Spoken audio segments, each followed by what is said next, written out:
The work ramps up for Joanny Delgaco as she continues her preparation for the Olympic Games. Hindi po muna kami kumakain bago tumakbo kasi 5:30 po yung start ng takbo namin. 8 a.m. po yung training namin talaga ng morning. Tapos yun po, may program na binibigay sa akin yung coach ko. Yun po, sinusunod ko po siya.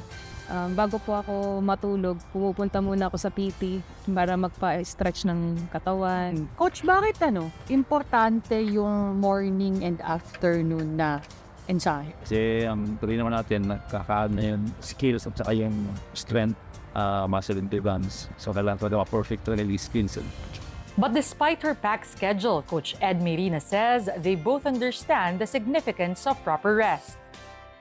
Kailangan talaga may rest. Kailangan pagkatapos ng tanghalian, tutulog muna.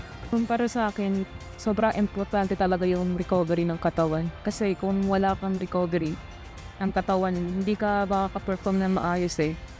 Malaking pagkakaiba siya eh. Pag naka-recover ka ng maayos, maganda yung performance.